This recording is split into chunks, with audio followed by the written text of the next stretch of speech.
Casa Sri Aurobindo, Centro, Salvador, 13 de junho de 1986.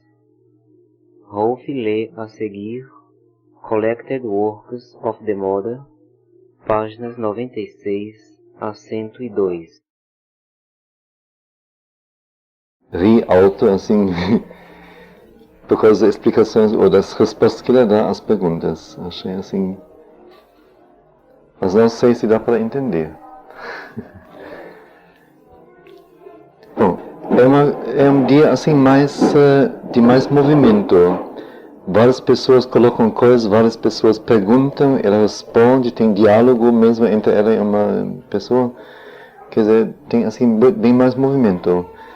Mas ao mesmo tempo o nível que ela fala é bem alto mesmo, assim, bem profundo. Então começa com uma citação de A Síntese do Yoga, Sri Aurobindo. Me parece que esse pedacinho a gente já leu uma vez. Mas se uma partida do mundo e de suas atividades, uma suprema libertação e quietude fossem o único objetivo do buscador, então as três grandes realizações fundamentais, que são o divino imanente, que é o divino no plano individual, o divino cósmico e o divino transcendente, o nirvana. O divino imanente, indivíduo, o divino cósmico, universo, e o divino transcendente, o nirvana. Então, começa mais uma vez. Se uma partida do mundo e suas atividades, uma suprema libertação e quietude, fossem o único objetivo do buscador, então as três grandes realizações fundamentais seriam suficientes para o cumprimento de sua vida espiritual, e concentrado nestas realizações somente, ele poderia admitir que todo outro conhecimento divino ou mundano caísse dele e que ele próprio, descomprometido, partiria para dentro do silêncio eterno.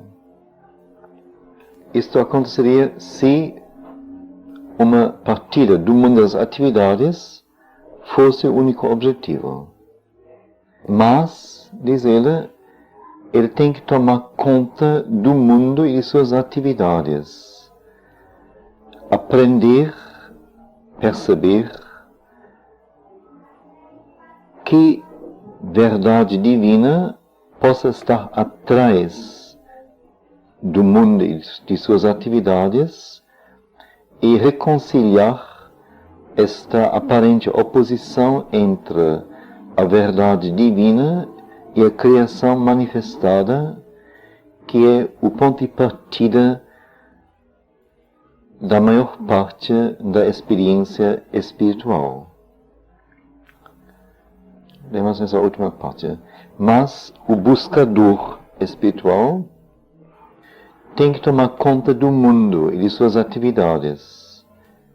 Perceber que verdade divina possa estar atrás delas ou deles, do mundo e de suas atividades, e reconciliar esta aparente oposição entre a verdade divina e a criação manifestada, que é o ponto de partida da maior parte da experiência espiritual. Então, gostaria que pegássemos mais uma vez, antes de ouvirmos o que a mãe diz sobre isto. Ele como que contrapõe, ou no mínimo coloca como polos opostos, duas opções, duas possibilidades. Uma seria o objetivo da vida espiritual em estilo antigo, tradicional, partir do mundo e suas atividades, ser livre e quieto, e realizar o divino dentro de si somente, ou no sentido de uma consciência universal, ou de uma consciência suprema, de uma Ananda, de um Nirvana. E todo o resto, qualquer conhecimento, divino ou mundano, não interessaria. A questão seria partir para dentro do eterno silêncio, descomprometido. E outra opção, que para ele não é opção, mas ele coloca isso como obrigação, como fato, tomar conta do mundo, quer dizer, zelar pelo mundo, participar do mundo, zelar por ele e por suas atividades, e perceber e compreender que as atividades e o mundo são aparências atrás das quais existe uma verdade divina que quer se expressar através delas, das atividades e do mundo. E a nossa tarefa seria reconciliar esta aparente oposição entre a verdade divina, algo muito grande e muito pleno e essencial, e a criação manifestada, que está muito aquém, totalmente aquém desta verdade divina. E esta oposição, então, diz ele, aparente entre a verdade divina e a criação manifesta, é o ponto de partida da maior parte da experiência espiritual. Quer dizer, na maioria dos casos, a pessoa começa a sua experiência espiritual por ver-se no conflito entre uma experiência interior que mostra ela uma outra possibilidade de existência e uma verdade, uma totalidade, unidade, espaço, etc., que ela não encontra no mundo manifestado. E, no entanto, ela se encontra fisicamente, vitalmente no mundo manifestado. Então surge este conflito que leva então a uma primeira partida em busca de algo além deste mundo. Então tem uma criança que então diz: eu não compreendo o significado. Por que esta oposição, o ponto de partida de experiência espiritual? Oposição entre verdade divina, em sua pureza e plenitude, e o mundo de suas atividades, criação manifestada. E a mãe então diz, quer dizer, a pergunta foi, por que é esta oposição o ponto de partida de experiência espiritual? E a mãe diz, o que é comumente chamado uma experiência espiritual é a intensa necessidade de algo diferente do que a vida que se vive. E muitas vezes, ou mesmo na maioria dos casos, esta necessidade acorda depois de dificuldades ou decepções, ou dor, ou preocupação, todas estas coisas que trazem infelicidade e que ao mesmo tempo despertam a aspiração para um estado melhor. É isto que geralmente está na raiz das experiências espirituais, é algo negativo. Lembra-se? O que comumente é chamado uma experiência espiritual é a necessidade intensa por algo, de algo diferente do que a vida que se vive. Então diz, o que comumente é chamado de experiência espiritual. Então parece que não é bem isso. Mas quando se diz experiência espiritual, então se quer dizer que está em busca de uma coisa diferente. É uma necessidade intensa de algo que é diferente da vida que nós vivemos. Ora, muitas vezes, diz ela, esta necessidade intensa acorda depois de dificuldades ou decepções, ou depois de dor, ou de preocupações. Todas estas são coisas que trazem infelicidade e que ao mesmo tempo despertam a aspiração para um estado melhor. Isso é um fato psicológico real, mas muito interessante. E acho que se a gente conscientiza bem isto, então a gente já pode como que trabalhar com isso um pouco. Que tudo que é negativo, como diz, tristeza e depressão e dificuldade, decepção, etc., de um lado é algo que nos faz desgostar das coisas, das pessoas, da vida, daquilo que se fez e viveu. Mas por outro lado, isto desperta em nós a aspiração para uma coisa melhor, um estado melhor. Então, sabe isso que a partir do desgosto, da decepção, desperta ou acorda esta aspiração por algo melhor, ou se vê até que como que é um mecanismo feito, criado para nos despertar para coisas melhores. Então a gente pode de antemão já se perguntar quando se entra numa dor, ou numa decepção, numa coisa, agora vou ver, vamos dizer, que força me surge disto, ou que passo adiante posso tomar através disto, em vez de simplesmente entrar sofrendo e se deprimindo e se perdendo. Mas compreender o mecanismo da coisa. Então, geralmente, ela é isto que está na raiz da experiência espiritual, das experiências espirituais, é algo negativo. A necessidade positiva de conhecer o divino e de se unir com ele, normalmente vem bem mais tarde. Eu digo normalmente, há exceções, mas o normal é primeiro um voo tipo fuga para fora ou para longe das misérias da vida, que puxa você em direção a uma vida espiritual. Bem poucas pessoas, se estivessem em um estado de perfeita harmonia interior e exterior, e se nada desagradável ou doloroso lhes acontecesse, bem poucas pessoas pensariam no divino. Elas não se preocupariam com ele, elas estariam contentes com as semi-medidas das coisas comuns e não procurariam um absoluto. É isto que Sri Aurobindo quer dizer. Então, leia mais uma vez esse parágrafo.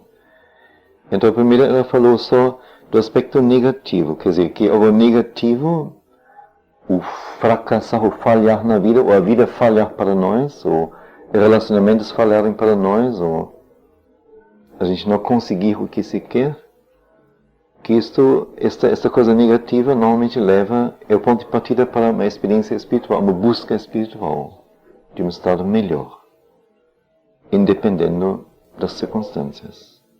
Agora, a necessidade positiva, então, diz ela, de conhecer o divino e de se unir com ele, comumente vem bem mais tarde.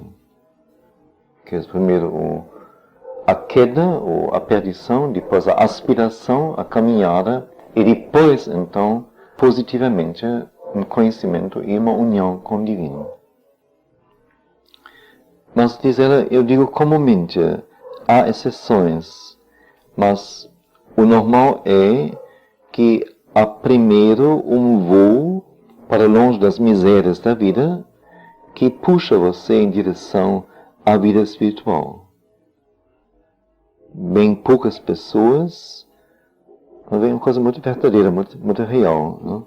Bem poucas pessoas, se estivessem em um estado de perfeita harmonia interior e exterior, e nada desagradável ou doloroso lhes acontecendo, bem poucas pessoas pensariam no divino. Elas não se preocupariam com ele, estariam contentes com as semi-medidas das coisas comuns e não procurariam um absoluto. É isto que Sri Aurobindo quer dizer. Quer dizer, é o conflito, a oposição que puxa a maioria das pessoas em direção à vida espiritual. Se houvesse o equilíbrio, mais ou menos as coisas todas correndo normalmente, sem dificuldade, a maioria não procuraria outra coisa não. Mas, diz ela, então, quando nós encontramos esta vida espiritual, quando se realiza que ela está atrás de todas as aparências, tanto quanto existindo diretamente, sem aparências. Desculpe.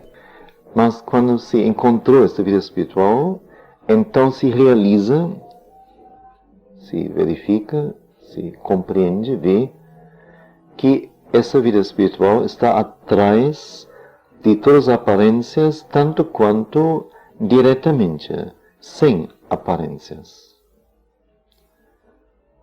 Atrás das aparências, ela também existe. É isto que ele diz.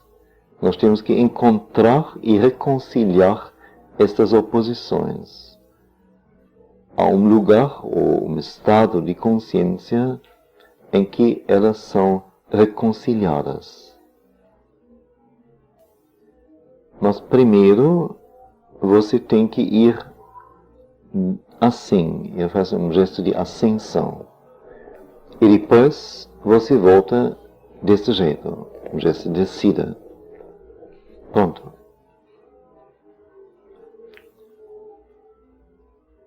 Então, às vezes, o último parágrafo. Mas quando se encontrou esta vida espiritual, que depois da aspiração, depois da caminhada, então se compreende e vê que ela está atrás de todas as aparências em todo lugar, tanto quanto existindo diretamente, sem aparências. Atrás das aparências ela também existe.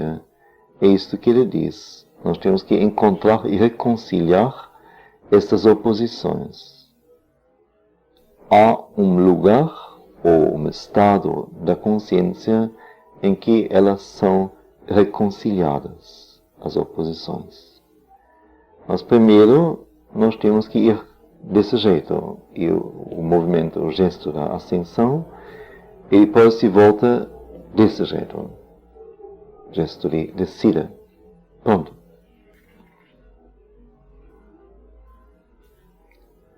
Bom, depois a pessoa, não sei se é a mesma ou uma outra, diz, Sri Aurobindo escreve aqui, e no entanto, adiante dele, há nele, no buscador, no aspirante, ou diante dele, não somente esta existência eterna, autoconsciente, esta consciência espiritual, esta força, esta infinitude de força auto-iluminada, esta beatitude sem tempo e sem fim.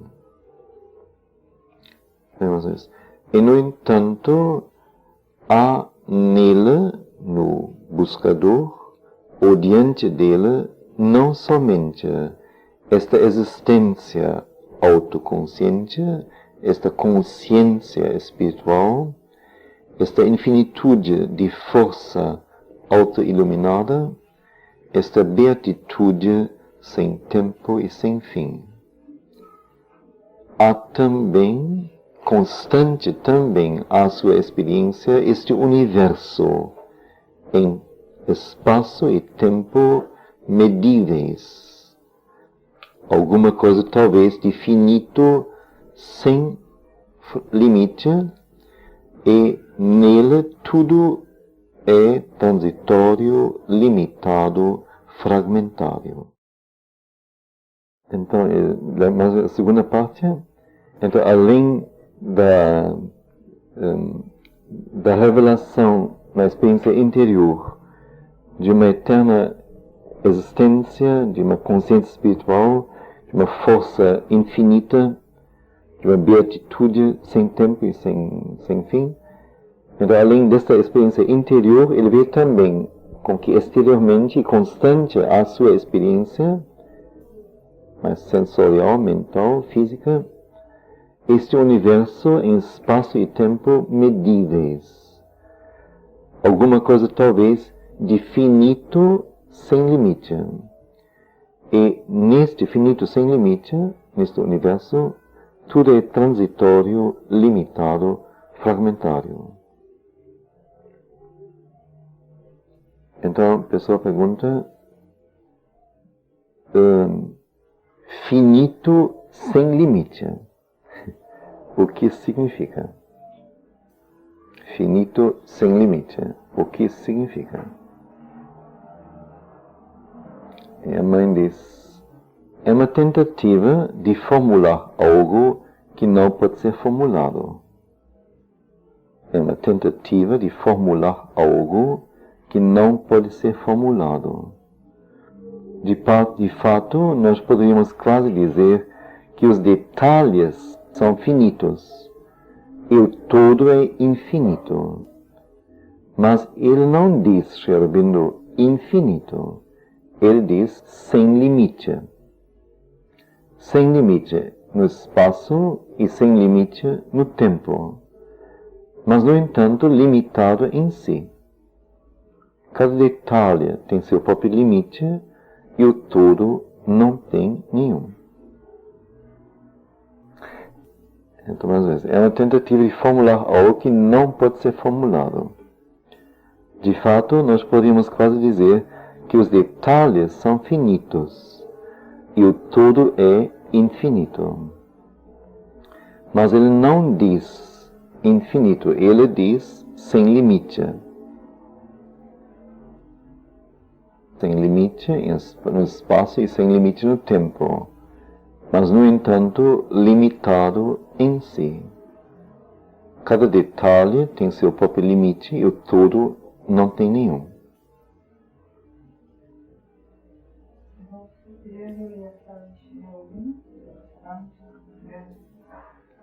São duas frases. O trecho, não? O trecho? Todo. Sim. No entanto, não há nele, no buscador ou diante dele, não há diante dele somente a eterna existência autoconsciente, esta consciência espiritual, esta infinitude de força auto-iluminada, esta beatitude sem tempo e sem fim. Há também, constante também a sua experiência, este universo em espaço e tempo medíveis, alguma espécie talvez de finito sem limite. E nele tudo é transitório, limitado, fragmentário. Então é interessante como ele diz, não? De fato, nós poderíamos quase dizer que os detalhes são finitos e que o todo é infinito. Mas ele não diz infinito, ele diz sem limite. Qual seria a diferença entre sem limite e infinito?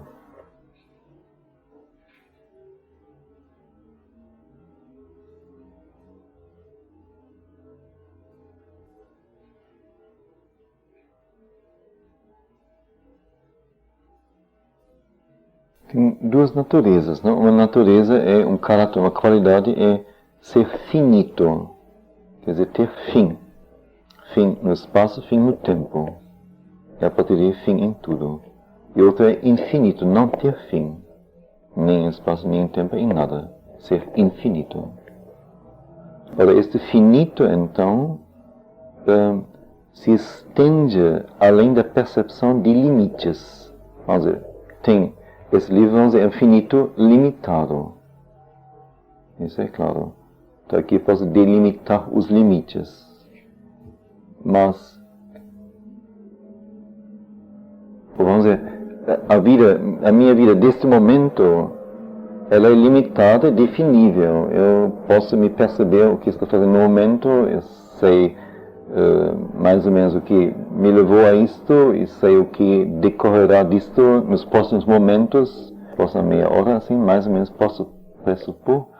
Então, é uma coisa definível e finita, totalmente, sou finito. Em tudo que eu digo, a minha palavra não vai muito longe, meu pensamento não vai muito longe, minha força não vai muito longe. Já sei que aqui a 3 ou 4 horas vou estar cansado, aqui a 5 horas e tenho que deitar, etc, etc. É tudo finito, tudo. Mas isso sou eu neste momento. Ora, se eu olho para mim, tento me ver, vamos dizer, para trás, até eu, como criança, agora não nas narrações, vamos dizer, que se colocar na minha cabeça, mas saber mesmo como que cada momento de minha existência anterior e daqui em diante, cada momento de minha existência posterior a este momento, até a minha morte, não sei quando ela ocorrerá. E se agora eu ainda me digo, bom, mas isso é só este corpo, e você não é o corpo, você é um ser de uma substância diferente, natureza diferente. Você não pertence a este mundo, na verdade. A não ser que este mundo pertença também a este infinito que você, na verdade, é. Então, aí desce para dentro, para fora de minha, aquém de meu nascimento, para meus pais foram apenas oportunos doadores de um físico para esta existência. Não foram meus pais no sentido profundo, jamais. Então, desce para dentro de onde? Aí a minha memória vai falando totalmente. E se eu já sei que não vou morrendo, mas o corpo vai falhar um dia. Mas eu não morro com isso. Eu existirei. Mas a minha mente não me mostra isso também. Então, em detalhe, nesse momento aqui, nessa existência mais ou menos, posso me definir. E posso dizer, bom, então, no momento você usa esse aparato aqui, eu tenho esse negócio aqui, não? Assim, e tem um negócio aqui, poderia ser tudo totalmente diferente, não? É assim, totalmente idioticamente detalhado, idioticamente definido. Poderia ser matéria, a mesma matéria pode se formular diferentemente. Não tem nenhuma importância, por assim dizer. Então, isso no momento é definido, limitado, finito. Mas ao mesmo tempo não é nada, por assim dizer. E quanto mais eu desço para trás, ou para frente, ou subo para frente, não me percebo, mentalmente. De repente, o finito que sou ganha, não tem limite. Mas nem por isso eu sou nesse momento infinito. Sou finito e pertenço ao finito. Assim com cada coisa possível, cada coisa. Nossa reunião aqui, vamos dizer, ela é finita, vamos dizer, pode-se contar as pessoas e pode medir o espaço e dizer quantos metros quadrados são aqui, como é dividido entre nós e não sei, mil coisas, pode fazer uma estatística da idade das pessoas, fazer uma média de idade, eu não sei, as coisas todas bobas, afinal. Mil coisas desse tipo. Mas isso não é nada dito, vamos dizer, sobre o que desta reunião, vamos dizer, surge. Quer dizer, o que aqui ela levará em cada um de nós e o que, ora, depois disto, de cada um de nós se irradia para os outros. É totalmente não medível, inteiramente. Quando o motivo de vocês estarem aqui parece que interessa na leitura, quantos outros motivos estão no meio disso? E mas se fosse interesse na leitura de hoje mesmo, se fosse isso mesmo puramente, eu digo que não é. Mesmo isto, vamos dizer, esta leitura não teria nascido nada, mas ela tem raízes que vão muito para longe. Não tem nada a ver com Carlos Cherbino e nada a ver com minha pessoa e nada disso. Mas que vem de algures. E aqui está cada um de nós, aqui isto vai levar cada um de nós, é algo que ninguém pode prever, absolutamente. Então, no momento é definível, ele é finito. Mas de onde isso vem e para onde vai, é sem limite. Mas não é em sua natureza infinito, é finito. Levará a algo, que por sua vez levará a outra coisa, esta outra coisa levará a outra coisa, e assim por diante.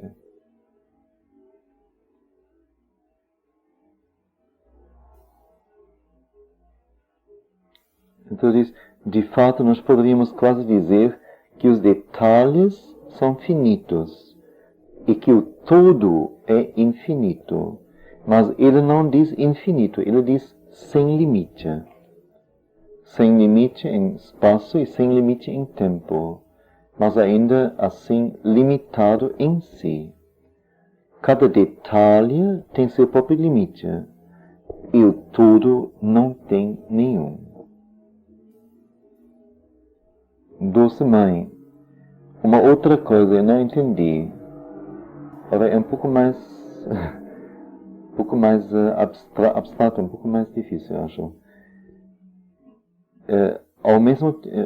Citando Sherbin outra vez. Ao mesmo tempo, esses dois estados de seu espírito é o do buscador, do aspirante. Ao mesmo tempo, esses dois estados de seu espírito, que são a consciência da eternidade e a consciência do mundo no tempo. Dois estados de espírito, a consciência da eternidade e a consciência do mundo no tempo. Os dois estados de espírito parecem existir para ele, o buscador, alternadamente, de acordo com seu estado de consciência. Em outros momentos, eles estão aí como duas partes de seu ser, isoladas e a serem reconciliadas. Duas metades, uma superior e uma inferior, ou uma interior e uma exterior. Quer dizer, uma metade interior, uma metade exterior de sua existência. Ele logo vê que essa separação em sua consciência tem um imenso poder liberador, porque através dela, essa separação em sua consciência, ele não está mais preso à ignorância, à inconsciência. Então, ao mesmo tempo, esses dois estados de seu espírito, que Sri Aurobindo deve ter falado antes de estados de espírito e se referir a dois especialmente. Aliás, são os dois que nós lemos antes, não? Um seria ver diante de si a eterna existência autoconsciente, a consciência espiritual, a infinitude de força auto-iluminada, a beatitude sem tempo, sem fim. E ao mesmo tempo, do outro lado, então, outro estado de espírito, ver diante de si este universo em tempo e espaço medíveis, alguma espécie de finito sem limite, tudo transitório, limitado, fragmentário. São dois estados de consciência, dois estados de espírito. Então, Sri Aurobindo diz, então, às vezes, esses dois estados de seu espírito, quer dizer, a consciência da eternidade e a consciência do mundo no tempo, parecem existir para ele alternadamente, ora um, ora outro, de acordo com seu estado de consciência. Outras vezes, elas existem como duas partes de seu ser, apartadas e a serem reconciliadas. Duas metades, uma metade superior e uma inferior, ou uma interior e uma exterior de sua existência. Então vamos ver bem qual é a diferença. Quer dizer, uma vez essas duas consciências, a da eternidade, a do mundo no tempo, dois estados de consciência, existem para a pessoa alternadamente, de acordo com o seu estado de consciência. Mas quando está quieto, livre, voltado para dentro, concentrado, então talvez ele perceba esta eternidade, esta grandeza, esta divindade. E quando está fazendo as coisas e engajado nas coisas, ele, para seu estado de consciência, existe só um mundo no tempo. Então isso seria alternadamente uma opção. Ora, outras vezes, acontece uma coisa bem diferente. Então, os dois estados de espírito, essas duas consciências, são para ele, para a pessoa, como duas partes de seu próprio ser. Como se ele tivesse duas metades, fosse composto, constituído de duas metades. Duas metades apartadas uma da outra, mas que devem ser reconciliadas. Uma metade superior e uma inferior. Ou, outras palavras, uma metade interior e uma metade exterior de sua existência.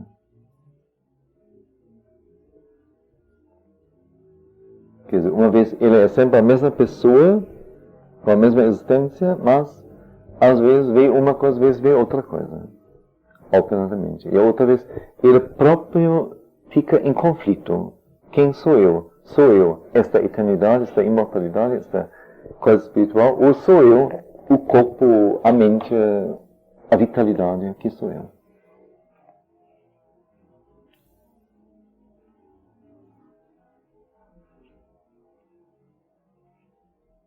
Não é como se ele não fosse atingido em sua, vamos dizer, razão de existir, o seu cerne de existência, sua segurança de existência. Ele existe. Ora, às vezes, a consciência o leva para o eterno, para o divino, para a beatitude sem fim, etc. Ele tem essa experiência dentro dele.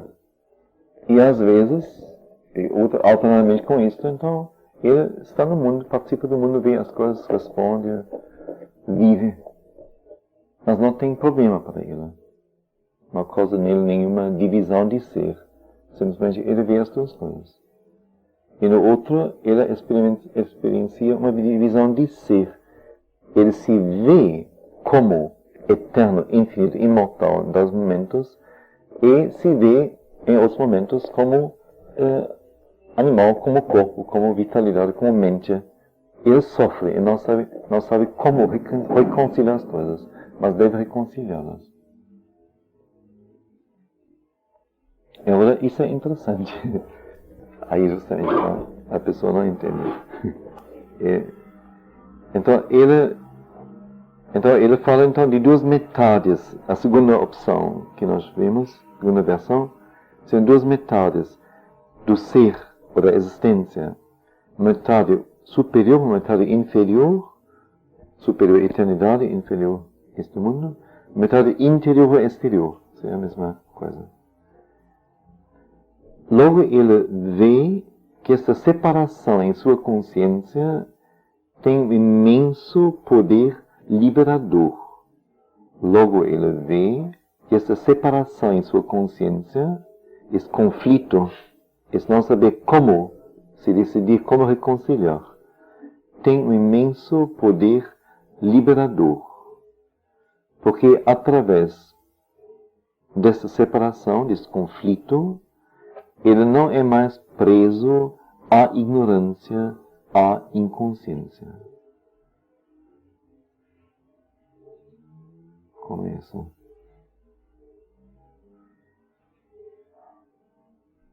Logo ele vê que essa separação em sua consciência entre metade inferior, metade superior, metade interior, metade exterior, de sua existência e seu ser, tem um imenso poder liberador.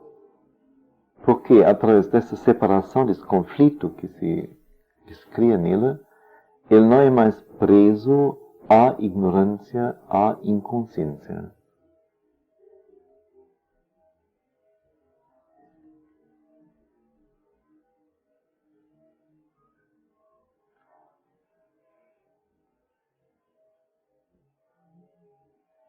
Bom, é o que a gente fala tantas vezes, né?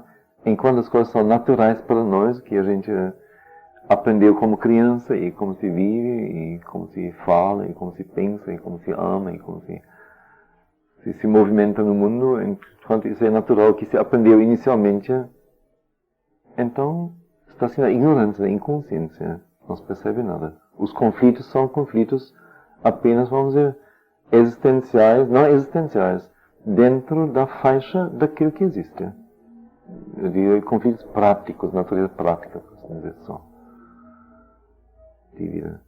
No momento que você percebe que isto não é a única possibilidade, que pelo contrário não só há uma possibilidade, mas há uma coisa assim muito real, mas muito diferente disto, você despertou para um conflito em você, você acordou para um conflito que a partir daí não vai mais permitir que você fique descansada na ignorância inicial. Impossível.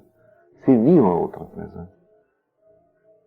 Se experimentou. Agora, tudo vai ser uma questão de como você se mobiliza, organiza, movimenta.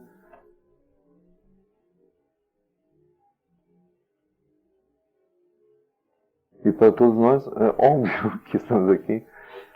Isso foi tão forte que a gente se arrancou. Se arrancou das bases.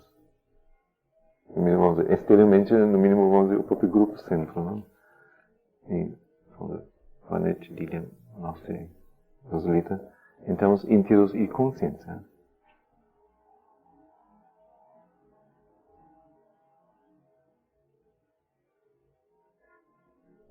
Então, isso é um imenso poder liberador.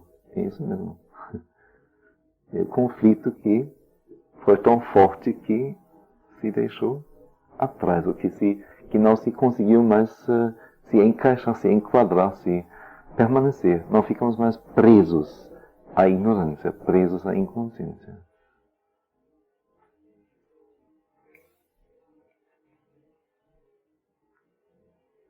Então, a resposta da mãe, então a pessoa diz, eu não compreendo isto. E, então ela diz, é porque você carrega essa divisão em você, dentro de você, e pode provar uma vida eterna que a vida exterior parece não real a você. É porque você carrega essa divisão dentro de você e pode provar, ter o gosto de uma vida eterna, que a vida exterior parece não real a você. E por isso, por causa desta oposição, você começa a fazer o que é necessário para passar da vida exterior para a vida divina. Se não houvesse nenhuma oposição no ser, se você fosse um termo médio entre os dois, assim, isso permaneceria ou duraria indefinidamente. Você não objetificaria sua dificuldade e sua necessidade, você continuaria a viver como você faz sem pensar pela força de hábito. Também por causa da oposição, uma parte do ser adquire o hábito de olhar a outra, de watch over, mesmo de fiscalizar, de testemunhar a outra. De outro modo, você viveria sem mesmo realizar o que você faz, automaticamente. Então, às vezes, quer dizer, ela coloca tudo em termos assim bem práticos, por assim dizer, bem diretos. É porque você carrega essa divisão dentro de você e pode ter o gosto de uma vida eterna que a vida exterior parece não real a você. E por isso, por causa desta oposição, você começa a fazer o que é necessário para passar da vida exterior para a vida divina. Se houver nenhuma oposição no ser, se você fosse um termo médio entre os dois, assim, isto duraria indefinidamente.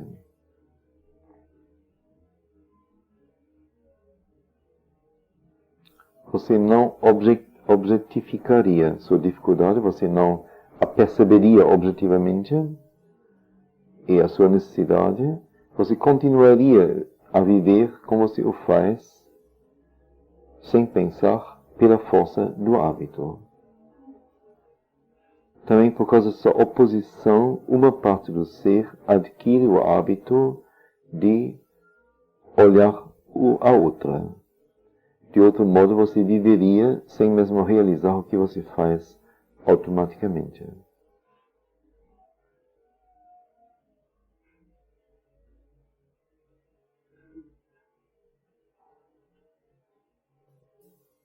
Que a libertação seria, então, o poder libertador seria de consciência.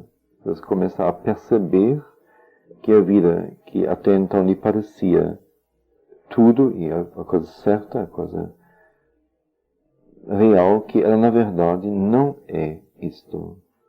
Mas que existe algo mais real, mais intenso, mais total, mais complexo, mais profundo.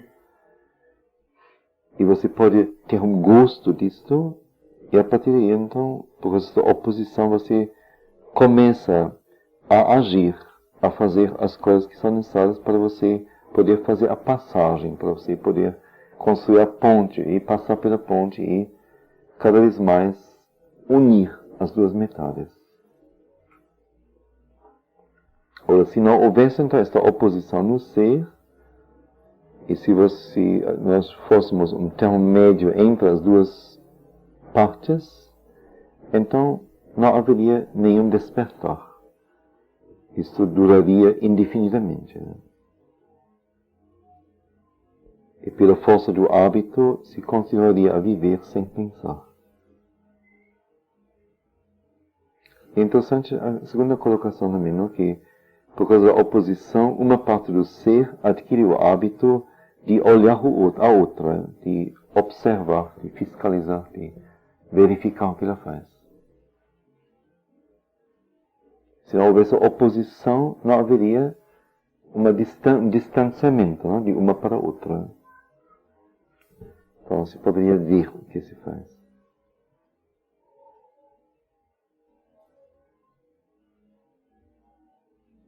Ora, vendo isso aqui, eu tenho que retificar o que eu falei, não? Porque a divisão que fiz aqui não existe na verdade, ou só existe como uma gradação de atitude exterior. Porque, no fim, estamos todos no mesmo barco. E a questão, como eu disse, é a passagem da vida exterior que todos nós temos para a vida divina, que ninguém de nós tem ainda. O resto é apenas, vamos dizer, são gradações. Não é outra coisa, são formas.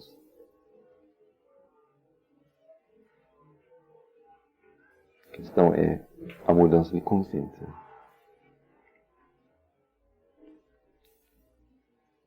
Voltando, se falar um discípulo, teria alguma coisa aqui que precisaria ou deveria ser mais esclarecida? Ou não sei se é esclarecida, mas...